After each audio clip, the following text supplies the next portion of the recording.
Boa tarde, deputados. Sejam muito bem-vindos aqui ao Visão CNN. Bom, são muitas frentes que investigam a disseminação e o uso político das fake news nesse momento. CPMI, inquérito no STF e inquérito no TSE. E a maioria dos investigados são os aliados do presidente Jair Bolsonaro. Como os senhores avaliam o andamento dessas investigações? E eu começo, então, pelo deputado Reginaldo Lopes, do PT. Boa tarde, Luciana. Boa tarde, Evandro. Boa tarde a todos os telespectadores que nos assistem pela CNN. Primeiro, dizer que é positivo para a democracia brasileira. Nós precisamos separar o que é liberdade de expressão do que é fake news, notícias falsas, e também aquilo que é desinformação para atingir a honra das pessoas. Portanto, a utilização de notícias falsas, fake news, para alterar o quadro político do país ou a opinião da sociedade brasileira é extremamente prejudicial a qualquer projeto de nação. Eu sou autor de uma proposição logo após as eleições de 2018, porque, de fato, Platão dizia na Grécia Antiga, e na época era chamado de ruídos, boatos, que essas mentiras podem destruir, de fato, um projeto de um país. Portanto, eu acho extremamente positivo todas essas iniciativas, porque não dá para a democracia brasileira conviver com uma fábrica de robôs tentando corromper a verdade. Portanto, eu considero positivo essas investigações. Muito obrigada, deputado. Só esclarecendo aqui também que nós estamos marcando o tempo aqui para que todos tenham o tempo igual. E aí agora eu falo com o deputado Biratã Sanderson, do PSL. Por favor, sua avaliação.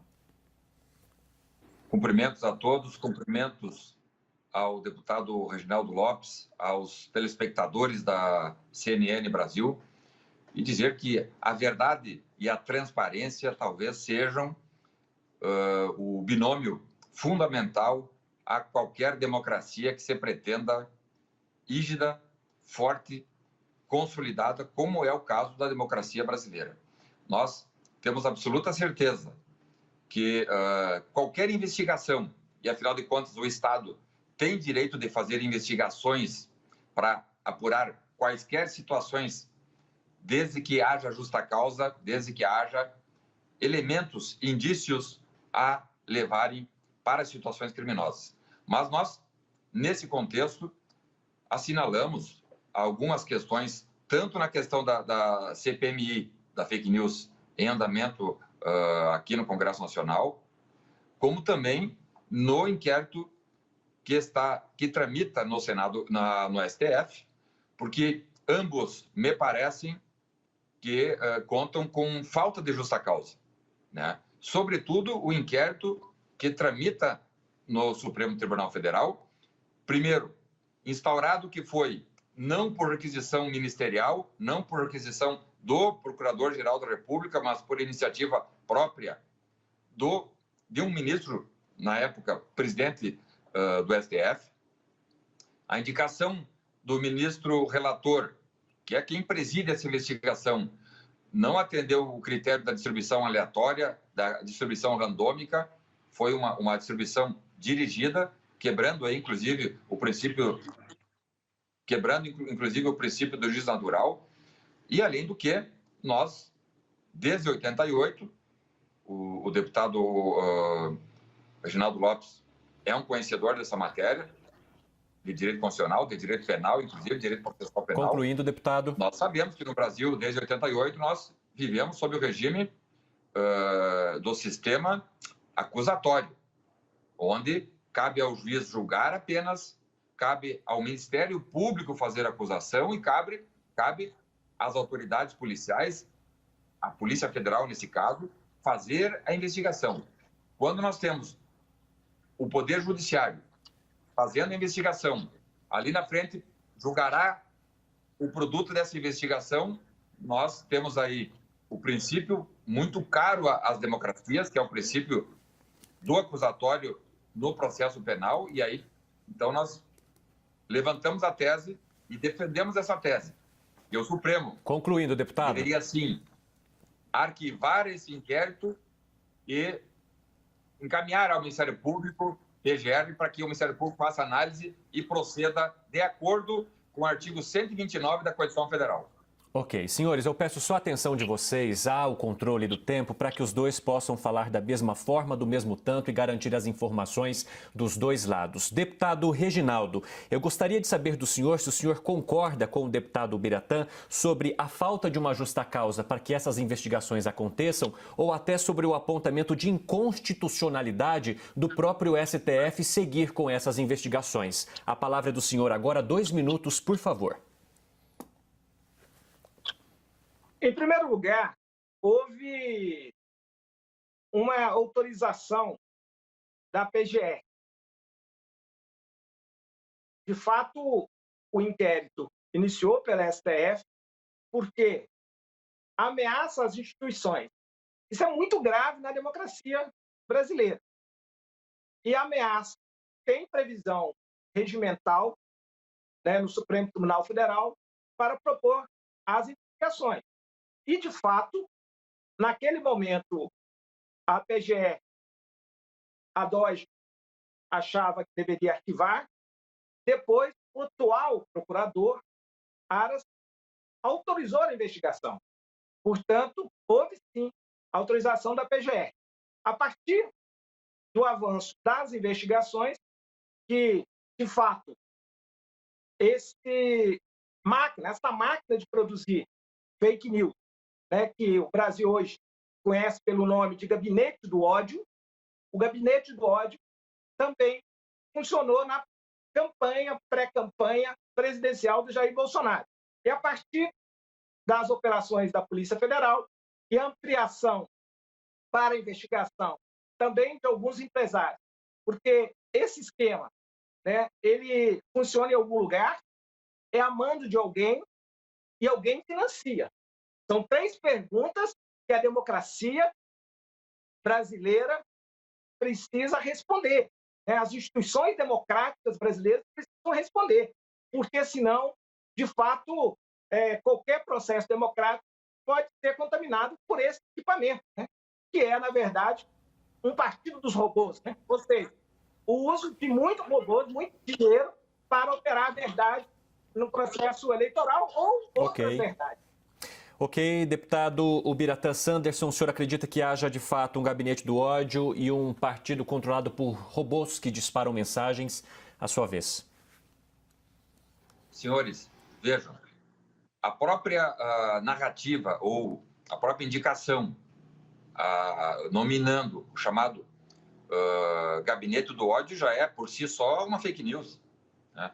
Porque não há qualquer concretude nessa narrativa ou nessa versão, né? Há, sim, até falações irresponsáveis, levianas, inclusive, de diversos atores políticos, atores que não poderiam estar falando sem justa causa, aquilo que eu falei lá anteriormente, justa causa. No direito, no processo criminal, sempre tem que haver justa causa. Não houve justa causa para a instauração da CPI da fake news, não houve justa causa e não há justa causa para a instauração por parte do Poder Judiciário do inquérito lá do STF, como também não há qualquer justa causa. São narrativas absurdas, dando conta da existência de um gabinete do ódio que até agora não passaram de ilações. Nós precisamos comprovar. E se essas comprovações não vierem, não ocorrerem, nós teremos sim uma grande fake news, uma injustiça social sendo cometida por alguém que obteve 57 milhões de votos de brasileiros que acreditaram na sua decência e na sua honradez e tiveram, tanto quanto naquele episódio lá da Marielle Franco, quando vários atores políticos, inclusive deputados federais da oposição, foram à tribuna aqui na Câmara Federal, foram às mídias dizer não, a família Bolsonaro está envolvida no homicídio de Marielle Franco. E hoje nós vimos que isso aí é, sim, uma infeliz, desgraçada fake news, porque a Polícia Civil do Rio de Janeiro hoje concluiu que não há qualquer... Isso é um inquérito policial, que foi instaurado por determinação do Ministério Público, conduzida pela Polícia Judiciária, sob a fiscalização do Poder Judiciário, e a Polícia Civil do Rio disse, não há qualquer participação da família Bolsonaro no evento Morte de Marielle Franco. Ou seja, uma tremenda fake news. Concluindo. Que foi colocada com desgaste político, com interesses econômicos, inclusive, me parece. Por isso eu digo, precisamos retirar desse processo interesses outros que não sejam interesses da sua excelência, o povo brasileiro. Bom, quero lembrar aqui aos deputados, mas especialmente ao nosso telespectador, que daqui a pouco nós teremos uma entrevista com a ex-ministra Marina Silva, ex-candidata à presidência, e vamos falar também sobre esse inquérito que tramita no Supremo hoje. Já começa agora, inclusive, essa sessão. E aí eu quero falar com os senhores deputados, quero lembrar, acho que ambos já admitem que existe a fake news, isso é fato. Quero lembrar que ela não atinge também só parlamentares ou só personalidades, mas também o povo, sem recursos. Então, eu lhes pergunto, o que podemos fazer para acabar com a fake news? Quem deve ser punido? A gente precisa de punição com mais rigor? E agora eu começo com o deputado Biratã Sanderson, do PSL, por favor. Perfeito. Nós precisamos, sim, ter legislação rigorosa para enfrentar todo tipo de crime. Hoje nós presenciamos mais uma operação da Polícia Federal, onde um secretário adjunto de saúde foi flagrado na sua casa com R$750 mil em dinheiro vivo.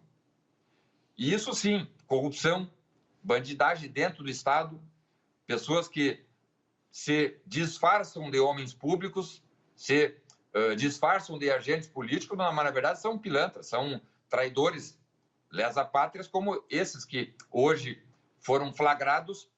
E aí não me venham dizer que não, claro que será objeto de investigação.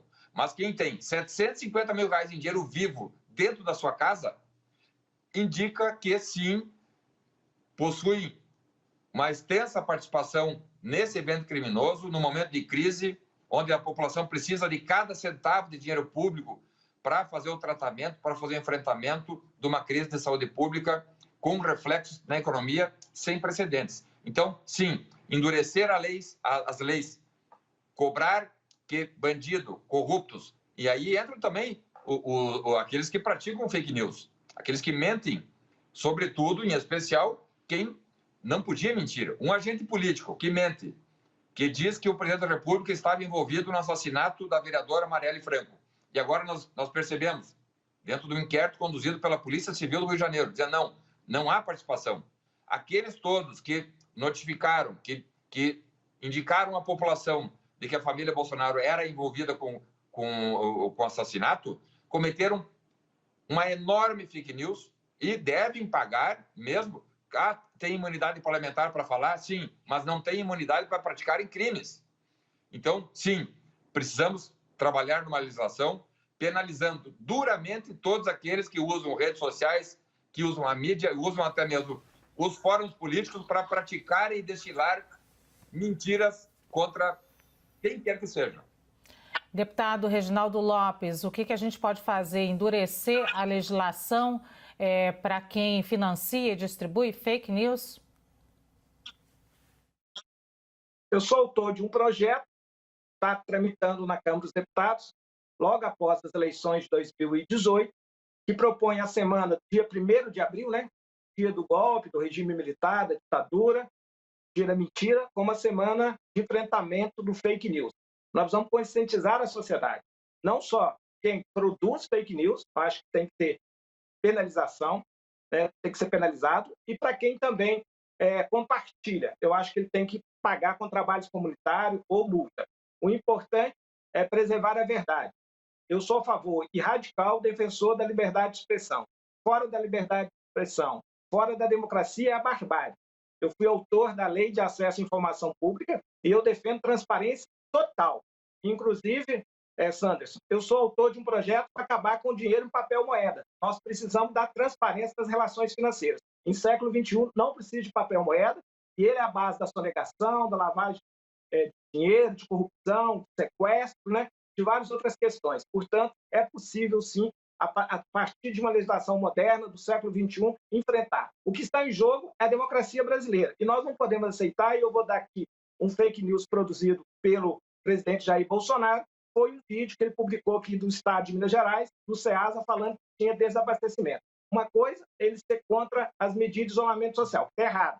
Mas outra coisa é produzir um fake news e colocar na sua própria rede e criar aí sim uma fantasia, uma confusão no país e levar sim, de fato, uma mentira, levar o desabastecimento que poderia levar as pessoas a ter uma corrida aos supermercados. Portanto, o próprio presidente da República é sim um distribuidor, às vezes, de fake news.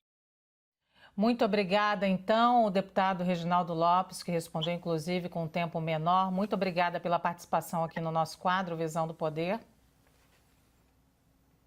Essas estatais? Eu que agradeço a oportunidade. Agradeço também ao deputado federal Biratan Sanderson. Muito obrigada. Muito obrigado pela oportunidade e uma ótima semana a todos nós. Para os senhores também, muito obrigado. Bom, nós vamos para um